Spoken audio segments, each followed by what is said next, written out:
আমি আওলাদে রাসূল, রাসূলের বংশ, কিয়ামত পর্যন্ত দাবি করে অহংকার। এই অহংকারী কখনো জান্নাতে যাবে না। আজ বাংলাদেশে আমাদের একটু ভেজাল চলতেছে আওলাদে রাসূল নিয়ে। কিছু আওলাদে রাসূল নামধারী তারা আবার অহংকার করে, আমি আওলাদে রাসূল। আমি আপনাদের পায়ে হাত দিয়ে বলছি, নবীর আওলাদ, নবীর আওলাদের মূল্য আল্লাহর কাছে অনেক বেশি যদি সেই আওলাদটা অহংকারী না হয়। এটা মনে থাকবে। কথা বলছেন না কেন?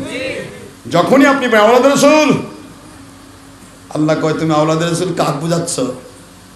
তুমি আওলাদে রাসূল আমি জানি, তো মানুষকে দেখানোর দরকার কি?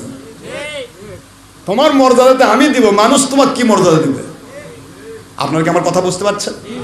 আল্লাহ বলেন আন-নাবিয়্যু আওলা বিল মুমিনিনা মিন আনফুসিহিম ওয়া আজওয়াজুহু উম্মাহাতুহুম।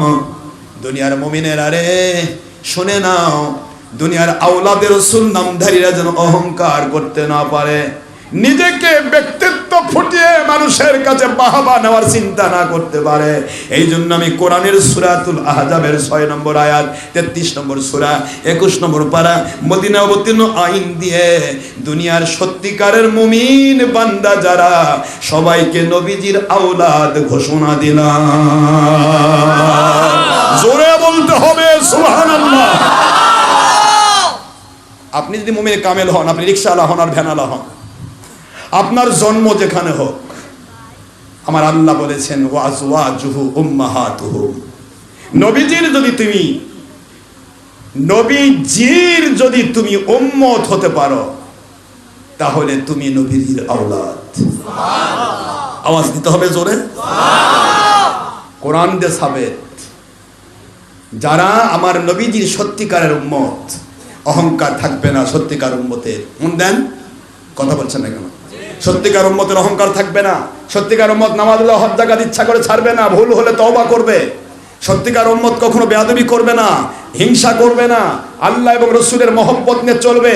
নামাজ রোজা হজ যাকাত ইচ্ছা করে বাদ দিবে না, হারাম কাজ করবে না। এই উম্মতটা রিকশাওয়ালা হোক, ঠেলাওয়ালা হোক, ভ্যানওয়ালা হোক, সিনজালা হোক, অটোওয়ালা হোক, ড্রাইভার হোক, কন্ট্রাক্টর হোক, লেখাপড়া করুক আর নাই করুক, এ মাদ্রাসায় পড়ুক আর কলেজে পড়ুক, অথবা চাকরি করুক আর ব্যবসা করুক, মহিলা হোক আর পুরুষ হোক, আল্লাহ বলেছেন তারা আমার নবীর আওলাদ। সুবহানাল্লাহ। আওয়াজ জোরে দিতে হবে, জোরে। আর যদি নবীর সন্তান হয় অহংকারী হয়, হিংসুক হয়, বেয়াদব হয়, ও জাহান্নামে যাবে, ঈমান নষ্ট হয়ে যাবে। তার প্রমাণ হযরত নূহ আলাইহিস সালামের ছেলে কেনান। আওলাদে রাসূলদেরকে এই শিক্ষাটা দিয়ে দিবেন, যারা আওলাদে রাসূলদেরকে গান গায়। হুজুর নূহ আলাইহিস সালামের ছেলে কেনান শুধু বাপের সাথে একটু বেয়াদবি করছে। কি বেয়াদবি? গালাগালি করছে? শুধু বলছে আব্বা ঝড় নাই, তুফান নাই, জাহাজে ওঠার দরকার কি? কি বলেন আপনারা? আমার কথা বুঝতে পারছেন না? ঝড় নাই, তুফান নাই, শুকনা মৌসুম, নিচে পানি নাই, উপরে পানি নাই, আব্বা আপনি জাহাজে উঠতে বলতেছেন, জাহাজে ওঠার দরকারটা কি? আমার আল্লাহ কয় দরকার কি তুমি বুঝো না, আমার নবী বুঝে। কথা কয় না কেন? আমার নবী নূহ আলাইহিস সালাম তিনি আমি আল্লাহর হুকুমে কাজ করছেন। সুতরাং নবী গো, ও নূহ নবী আলাইহিস সালাম, কিয়ামত পর্যন্ত সকল আওলাদে রাসূল দাবিদারদেরকে শিক্ষা দেওয়ার জন্য বলছি, আপনার সন্তান সে মুমিন নয়, কাফের, ওকে জাহান্নামে পাঠাবো। নূহ আলাইহিস সালাম সুপারিশও করেছিলেন, আল্লাহ ইন্নাহু মিন আহলি, আল্লাহ সে তো আমার আহলের একজন, আমার জন্মকৃত সন্তান।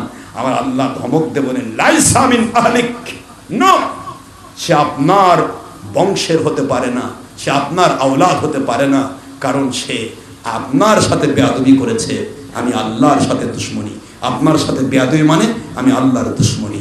ও কখনো আপনার সাথে জান্নাতে যেতে পারবে না, ও আপনার আওলাদ নয়। আরে আওলাদ থেকে কেটে দিলেন শুধু অহংকারের কারণে। নাউজুবিল্লাহ বলবেন না?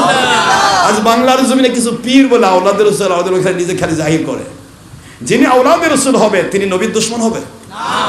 নবীজি বলেছেন কুল্লু মুসাওয়াবুন ফিন্নার। সেই বুখারী 2500, কষ্ট হচ্ছে আপনাদের? আপনারা 2225 নম্বর হাদিস সহিহ বুখারী, আপনার সহিহ মুসলিম 2110 নম্বর হাদিস। আপনারা খেয়াল করে দেখবেন, এটা হাদিস হুজুর বলেছেন, ইচ্ছা করে যারা ছবি ভিডিও টিভি করে ওরা ততদিন জাহান্নামে থাকবে যতদিন তার বানানো ছবি ভিডিওতে সে জীবন দিতে না পারবে। 353টি হাদিস, 3500 হাদিস এখানে রয়েছে এইভাবে একইভাবে। তাহলে আখেরি নবী বললেন কুল্লু মুসাউবিরিন ফিন্নার, ইচ্ছা করে কোনো ব্যক্তি যদি ছবি ভিডিও করে সে জাহান্নামে থাকবে না।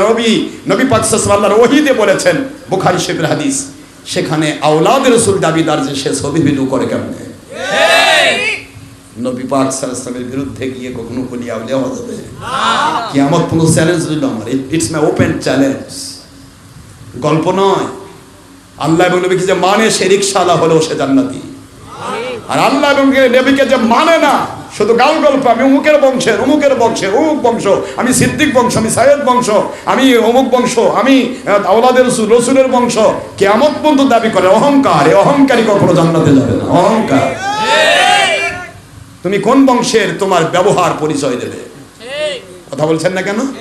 তোমার বংশ কি? আপনারা দেখেন বিভিন্ন জায়গায় দেখবেন লেখা দেখবেন ব্যবহারী বংশের পরিচয়। ব্যবহার আপনার কিরকম? আপনি উঠেই মানুষের প্রতি হিংসা শুরু করে দিলেন। হিংসা, অহংকার, এটা তো পুরা শয়তানের বদগুণ।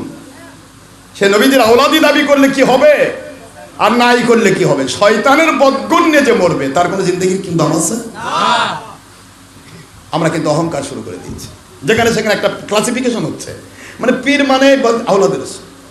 আওলাদের রাসূলের দাম বেশি, কিন্তু আওলাদের রাসূলের দাম বেশি নয়, তাকওয়ার দাম বেশি। আপনি কোরআন খুলুন, আপনি বানাবানা গল্প করে শোনাচ্ছেন মানুষকে।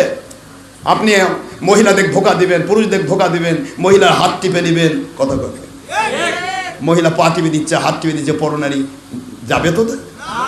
এটা আল্লাহর হাবিব করে নিছে? দেখাতে পারবেন যে একটা সাহাবী মহিলা আমার নবীর শরীর মধ্যে টাচ করেছে? পারবেন বলতে? তাহলে আপনি কেমন আওলাদের রাসূল, আপনার শরীরের মানুষ টিপতেছে বেরিয়েছিল। আমরা এইটুকু বলি, আমাদের কথা হলো সত্য কথা। মালিককে আপনি খুশি করেন, আপনি রিকশাওয়ালা হন, আপনি জান্নাতি। আপনি মালিককে অসন্তুষ্ট করেন, আপনি অহংকারী হন, আপনি যার বেটায় হন, আপনি জাহান্নামী।